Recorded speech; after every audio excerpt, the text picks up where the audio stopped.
eh, sahabat-sahabat saya pengukuhan guru besar, karena saya ini akademisi, jadi saya diundang. Tapi izinkan saya sekarang bicara 3 hal terkait pemilu. 4 hari terakhir saya istirahat sehingga banyak sekali wartawan kontak bagaimana saya dan mau apa. Saudara, ini saya mau apa? Apapun hasil dari Pilpres ini, saya akan terus berjuang untuk demokrasi dan keadilan. Jalan perjuangan untuk demokrasi dan keadilan bukan hanya pemilu. Pemilu hanya salah satu ekspresi demokrasi. Saya pernah tak di jabatan apapun pada tahun 2014 sampai 2016, tetapi tetap produktif berjuang dalam demokrasi dan penegakan hukum. Gerakan civil society dan kampus-kampus adalah sumber gerakan demokrasi dan perubahan dari otoritarianisme menuju demokrasi. Sejarah mengajarkan bahwa jika demokrasi disumbat, maka demokrasi akan selalu membuka jalan sendiri. Ini sejarah kita maupun sejarah dunia. Yang kedua, saya bicara tentang 2 hoax, yaitu tentang pemilu curang. Saya memang pernah mengatakan bahwa setiap pemilu, pihak yang kalah selalu menuduh yang menang itu curang. Saya katakan itu pada beberapa kesempatan, yaitu saat KPU periode Hasyim Asy'ari dibentuk. Datang ke tempat saya diberitahu bahwa awas, nanti ada gugatan bahwa pemilu ini curang.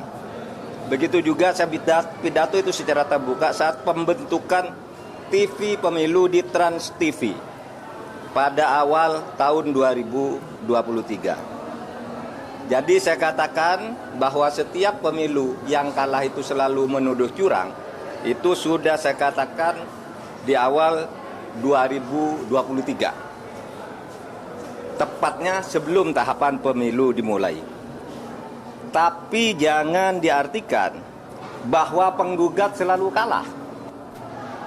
Sebab memang sering terjadi kecurangan terbukti itu secara sah dan meyakinkan. Ketika saya menjadi ketua MK, MK pernah memutus pembatalan hasil pemilu dalam bentuk perintah pemilihan ulang maupun pembatalan penuh, sehingga yang menang dinyatakan disqualified dan yang kalah naik. Jadi bisa pemilu ulang, bisa. Misalnya saya sebut contohnya hasil pemilu kada Jawa Timur tahun 2008 saat Khofifah dinyatakan kalah dari Soekarwo, kita batalkan hasilnya dan diulang. 2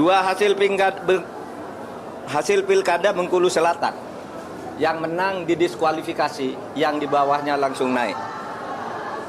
3 hasil pilkada Kota Waringin Barat, sama dengan Bengkulu Selatan, dan banyak lagi kasus di mana ada pemilihan ulang, terpisah, daerah tertentu, desa tertentu, dan sebagainya.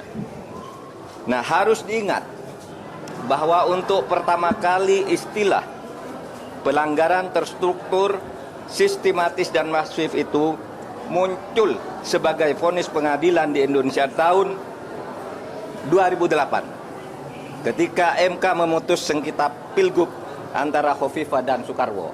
Saya waktu itu hakimnya.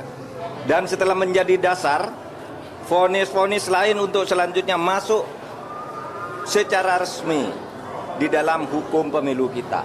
Jadi ini sudah menjadi jurisprudensi dan juga menjadi aturan di undang-undang, di peraturan KPU, di peraturan Bawaslu, itu ada. Gitu. Pelanggaran terstruktur, sistematis, dan masif itu. Jadi ini bukan hanya jurisprudensi sekali lagi, tetapi juga termasuk di dalam peraturan perundang-undangan, dan buktinya banyak pemilu itu dibatalkan, didiskualifikasi, ya. Saya nangani ratusan kasus tentang ini, banyak. Ada yang diulang beberapa ini, ada yang dihitung ulang dan sebagainya.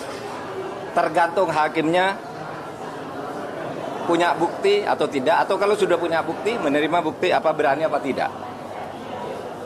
Berikutnya, hoax lagi tentang hubungan saya dan Ganjar. Ada viral di medsos bahwa saya tak kompak dan diisolasi dari Ganjar dan PDIP karena pada hari Rabu tanggal 14 Februari saya bilang sudah 4 hari saya tidak bertemu atau berkomunikasi dengan Ganjar. Padahal waktu itu ketika ditanya oleh wartawan Rabu pagi itu, kapan Pak terakhir ketemu Pak Ganjar? Saya bilang sudah 4 hari saya tidak berkomunikasi, tidak kontak. Kenapa?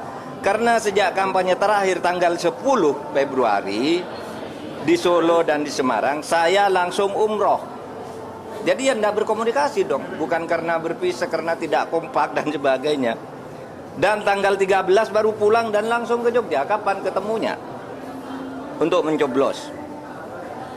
Jadi 4 hari tak ketemu itu karena umroh. Sebelum dan sesudah umroh sampai sekarang saya selalu berkomunikasi, bertemu maupun teleponan dengan Mas Ganjar. Itu yang terjadi. Itu saja dari saya, tidak ada pertanyaan. Download Tribun X sekarang. Menghadirkan lokal menjadi Indonesia.